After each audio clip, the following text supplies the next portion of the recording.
Supreme Commander's Vosk, in orbit of Mars. We're in contact with the second wave, my lord. Excellent. I paused, waiting for Lord Gripe to greet me. I greet you warmly, High Lords Vosk. What troubles you? Has the human resistance been too stiff? On a better day, I would have jabbed right back, but there wasn't time. We've lost more than 70 ships, and we'll need your aid in the landing. Gather your fleet and we'll land as one in the northwest continent. He nodded, but counter-argued. Would it not be more advantageous to land in several places, with you taking a continent and me taking another? If their weaponry in space is any indication of their destructive power, then we will need to concentrate our forces into unbreakable formations in the ground campaign. Otherwise, we may well be overrun and turned back. A bold claim, Vosk, but I'll take your word for it. Though, the Emperor was keen to pacify the Xenos quickly, and landing only on a single continent will stretch out the conflict. I knew where this was heading, and I knew what he'd do if he didn't get his way. In a moment of unrestrained honesty, I said to him, "If you seek the Emperor's permission to supersede me in this matter, then I will see you skinned before you set foot on Earth. We go together." He stood a moment, fear caught in his eye, and simply replied, "By your command, my lord."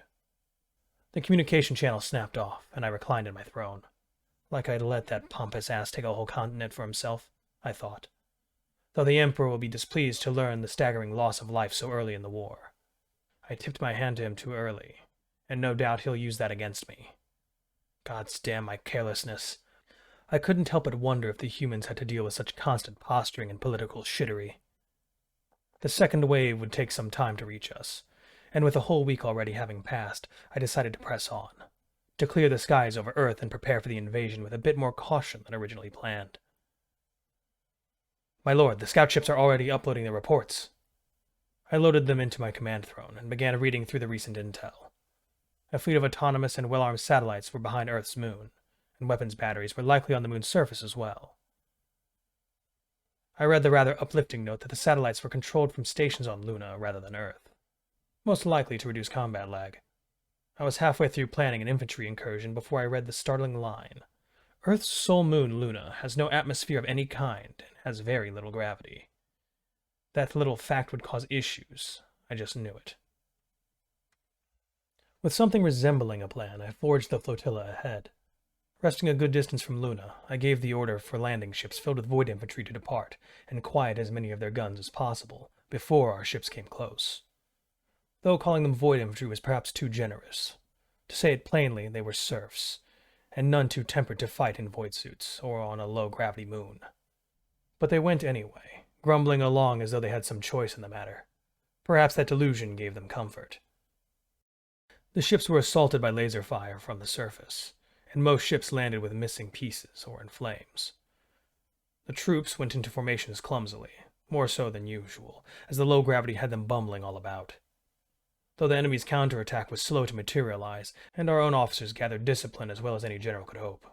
They stormed the squared-off bunkers, putting volleys of plasma fire onto the enemy, and charging the survivors with powered bayonets. Though the satellites were quieted before they could fire their first shot, the battle beneath the surface would rage on for days. Cleaning up the last of the enemy positions and blasting satellites from the orbits of Luna and Earth, the second wave arrived, and our forces coalesced. I invited Lord Gripe to my ship, and welcomed him with proper ceremonies.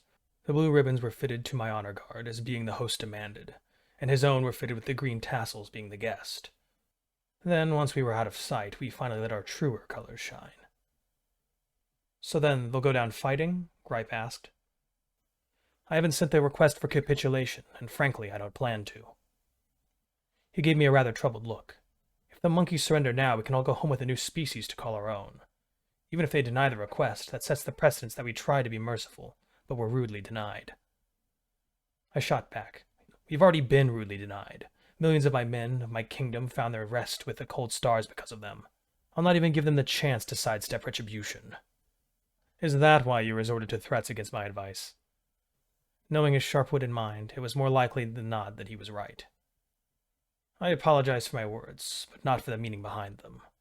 If you have further doubts about the next steps, then you're welcome to return home with nothing." He shook his head, well annoyed by all that I had to say, and ended the conversation with the simple words, "Be it on your head." Battalion Commander Grep, 53rd Recon Auxiliary. We were finally loaded onto the ships. 6,000 men stood in the ship's belly, where the massive bottom deck would swing open and let us breathe real air for the first time in 8 years. The men from the Battle of Luna were under my command, and they were tired and battered, those that returned. Given only a little extra food for the honor of winning the battle. I was even given a badge of merits, worth less than half a cup of circus ale to the master of victuals.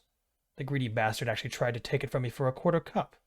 Damn near struck the man when he spat in my well-earned drink. Reminded me of the old saying, that's the life of a serf for you. The ship began to burn as we bludgeoned through the atmosphere. I'd felt turbulence a few times before, always a little different for each planet. A wide screen above and behind us showed the first ship landing on the surface. It vexed me to no end seeing it land in agriculture. Like the foul pricks didn't need to eat too. But then something happened. It was swarmed by little shapes over it, some being almost too fast to see. They blasted holes in the ship's sides, dropped bombs of every size and caliber, and even after the ship went up in blue flame, they didn't stop. They kept hitting it, even after the skeleton showed through the shredded hide.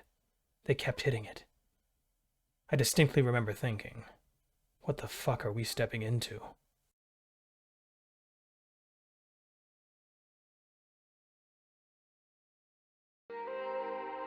Hey everybody, thanks for watching. Everything I used is in the description below. If there's a story you'd like to hear narrated, let me know and I'll reach out to the author and see if we can make that happen. Thanks again. It's a scary world out there. But remember, to be brave and look up, to seek the stars.